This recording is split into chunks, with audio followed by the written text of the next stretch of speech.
당신의 운명을 바꾸고 싶지 않습니까? 운명의 경로를 바꾸는 아주 쉬운 방법. 바로 여기 있습니다. 아인슈타인은 이렇게 말합니다.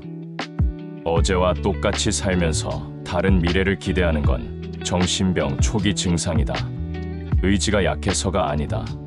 삶의 시스템이 구축되지 않아서이다. 시스템을 갖추지 못하면 누구나 우왕좌왕하며 하루를 낭비할 수밖에 없다. 매년 새해가 되면 우리는 저마다의 소망과 목표를 세웁니다.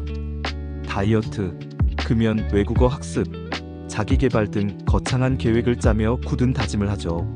하지만 10중 8구 그 다짐들은 작심삼일로 끝나기 일쑤입니다. 나는 왜 이렇게 의지가 약할까? 자책하기도 하고 때로는 내 운명은 바뀌지 않는 건가? 하는 생각에 좌절하기도 합니다.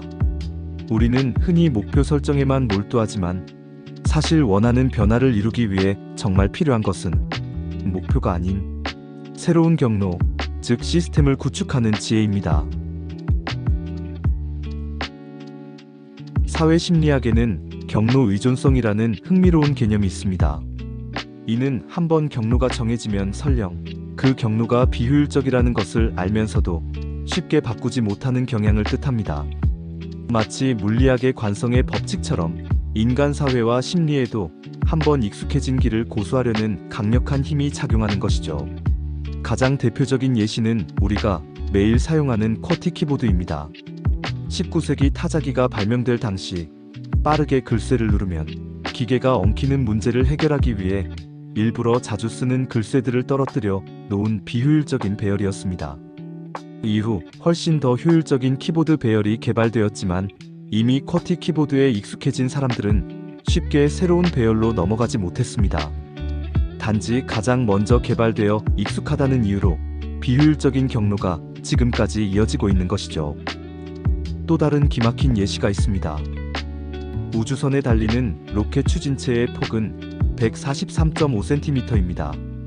이 추진체를 기차로 운반해야 하기에 철로 폭에 맞춰진 것이라고 하죠. 그렇다면 철로 폭은 왜 143.5cm일까요?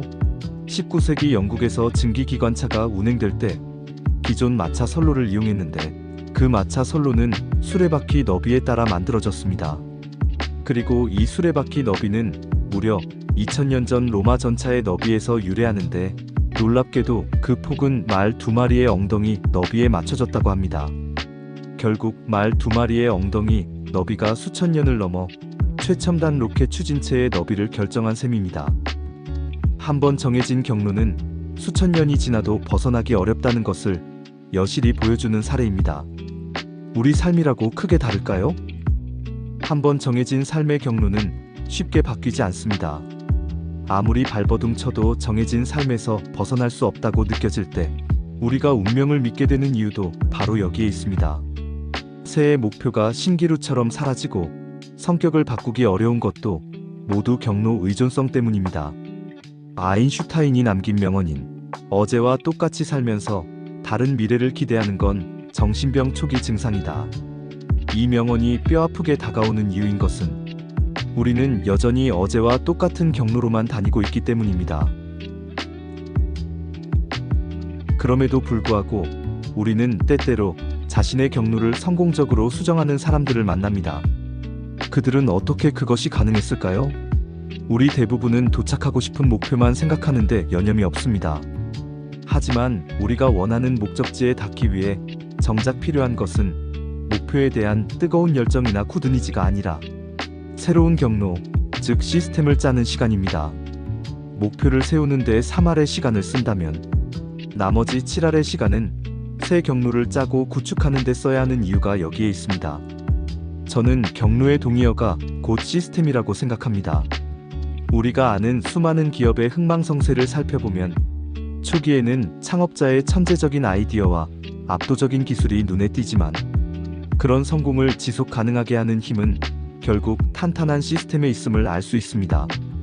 1년 내내 리그전을 벌이는 프로 스포츠 경기든 책이나 영화 제작 같은 복잡한 프로젝트든 오직 좋은 시스템만이 꾸준하고 안정적인 성공을 보장합니다. 결국 한번 정해진 경로를 바꿀 수 있는 유일한 길은 새로운 시스템을 구축하는 것뿐입니다.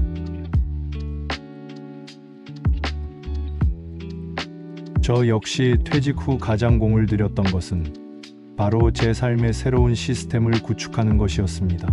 회사라는 조직에 속해 있던 30여 년간 정해진 시스템 속에서 살았기에 온전한 개인으로 누리는 자유로운 시간은 처음이었습니다. 퇴직 후 몇 주는 너무나 어색하고 무기력하게 느껴지기도 했습니다. 하지만 초기 값을 잘못 설정하고 빈둥거리며 나태한 시간을 보내면 퇴직 후의 경로 의존성이 그대로 굳어질 것이 분명했습니다.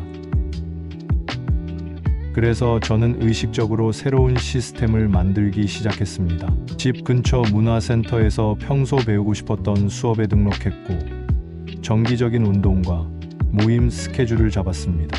특별한 일정이 없는 날에도 집 근처 카페로 나가 새로운 일을 구상하고 그 일을 잘하기 위한 공부를 했습니다.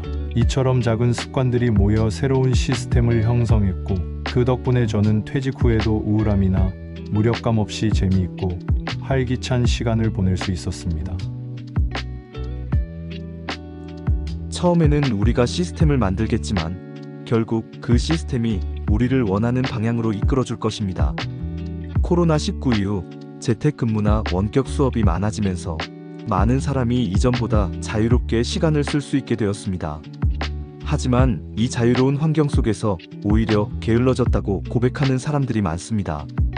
이는 의지가 약해서가 아니라 삶의 시스템이 구축되지 않아서입니다. 시스템을 갖추지 못하면 누구나 우왕좌왕하며 하루를 낭비할 수밖에 없습니다. 그러니 이제 게으르다며 자책하는 대신 일상의 작은 시스템들을 하나하나 구축해보는 것은 어떨까요? 처음에는 우리가 시스템을 만들겠지만 결국 그 시스템이 우리를 원하는 방향으로 이끌어줄 것입니다. 더 이상 운명 탓만 하지 말고 자신만의 새로운 경로를 만들어 나가는 지혜를 발휘할 때입니다. 책 어른의 재미에서 운명의 경로를 바꾸는 비밀이었습니다. 오늘도 들어주셔서 감사하고 빛나는 하루 되세요.